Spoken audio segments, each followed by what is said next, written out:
Hmm, apakah kalian sudah mengenal dengan saya? Pastinya belum kan? Yang sudah pasti bukan Dora loh, bukan Dora Explorer. Halo, perkenalkan nama saya Tahtasara Zulkarnain, gelombang 2 angkatan 4 CPNS ATR BPN 2021.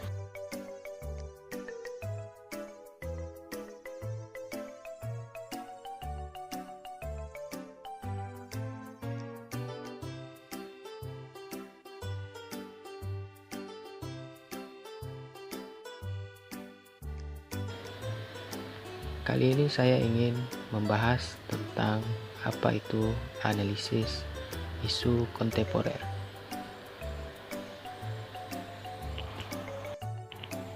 Isu kontemporer ini termasuk ke dalam bagian aksi bela negara loh. Apakah kalian sudah tahu?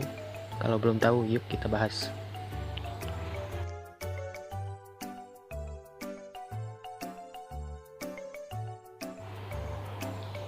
Isu kontemporer adalah suatu pokok persoalan yang terjadi pada masa sekarang atau lebih sering dikenal sebagai trending topic. Kalian pasti sudah mengenal apa itu trending topic kan? Saya yakin itu. Baik, kita lanjutkan. Sehingga penyelesaiannya pun harus sesuai dengan masa sekarang. Berarti isu kontemporer adalah isu yang harus diselesaikan secara cepat saat ini juga. Tidak bisa memakai cara lama atau cara yang akan datang. Isu ini harus diselesaikan sekarang juga. Tahapan analisis menangani isu kontemporer yaitu ada dua. Yang pertama, membuat list isu. Yang kedua, memilih isu prioritas dengan teori analisis. Selanjutnya kita listkan isu yang berkembang di instansi kita. Ini saya bahas adalah isu yang berkembang di instansi saya, yaitu Kantor Pertanahan Kota Banda Aceh. Ada 3 isu yang berkembang di kantor saya. Yang pertama, kurang pegawai ASN dalam instansi Kantah Kota Banda Aceh. Yang kedua, berlakunya WFH dalam instansi sehingga keterbatasan pegawai dalam mengambil sikap. Yang ketiga, kurang koordinasi sehingga tugas rutin sering nunggak teman-teman. Inilah 3 isu yang berkembang di kantah saya. Yuk kita lanjut ke slide selanjutnya. Oke, baik. Metode yang saya pilih dalam menganalisis isu kontemporer ini, saya menggunakan metode analisis USG. Apakah kalian sudah mengenalnya teman-teman? Kalau belum tahu, saya jelaskan. U artinya urgency, S artinya seriousness, G artinya growth. Kita akan membahas 3 isu tersebut. Yang pertama, kurang pegawai ASN dalam instansi Kantah Kota Banda Aceh.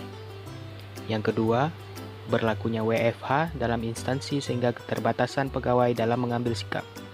Yang ketiga, kurang koordinasi sehingga tugas rutin sering nunggak. Sorry ya teman-teman. Baik, kita sekarang ke interval angka prioritas. 1. Sangat tidak mendesak. 2. Tidak mendesak. 3. Cukup mendesak. 4. Mendesak. 5. Sangat mendesak. Setelah angka tersebut terisi di dalam tabel, kita sudah menemukan yang mana yang harus kita prioritaskan. Oke, selanjutnya setelah kita mendapatkan isu prioritas, selanjutnya saya menggunakan metode analisis lainnya, yaitu metode analisis fishbone. Metode ini sangat berguna teman-teman, karena metode ini dapat mengetahui sub permasalahan dari permasalahan utama, yaitu kurang koordinasi sehingga tugas rutin sering menunggak. Yuk kita bahas yang pertama, sub permasalahannya yaitu main atau perorangannya, yaitu yang pertama kurang teliti dan yang kedua kurang pelatihan. Selanjutnya kita ke administration, yaitu inventarisasi. Di sini di instansi saya inventarisasinya sangat kurang karena berkas-berkas yang ada sering hilang, nggak tahu kemana, sehingga memakan lebih banyak waktu untuk penyelesaian. Selanjutnya kita ke metode, yaitu yang pertama pembagian. Pembagian di sini berarti pembagian beban kerja yang kurang merata. Terus yang keempat, material, sarana. Jika sarana tidak mendukung, ya pastinya kerjaan kita ya telat dong.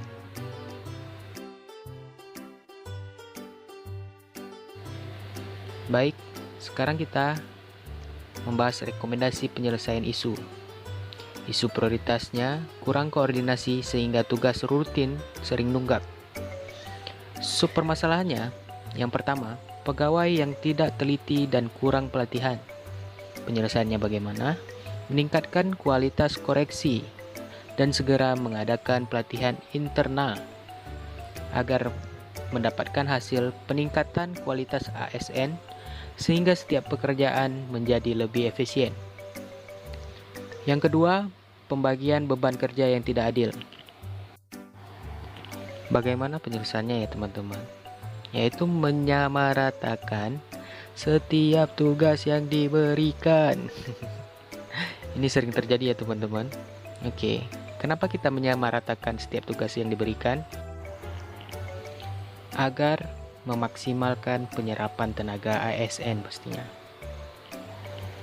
Yang ketiga, administrasi tidak rapi. Bagaimana penyelesaiannya? Semua kegiatan yang berpindah harus diinventarisasikan dan ditandatangani agar memperoleh hasil informasi yang lengkap dan utuh sehingga berkas tidak mudah hilang. Keempat, keterbatasan sarana penunjang. Teman-teman. Penyelesaiannya segera melakukan percepatan pengadaan sarana dan fasilitas bagi pegawai ASN. Agar apa teman-teman? Agar memberikan efektivitas dalam bekerja. Tidak ada penundaan karena fasilitas tidak lengkap. Sehingga pegawai-pegawai yang ada dapat memaksimalkan semua kegiatan yang diberikan atasan. Oke teman-teman, segini aja dulu dari saya. Semoga bermanfaat. Saya Tahtasara Zulkarnain, gelombang 2 angkatan 4, CPNS 2021 ATR BPN.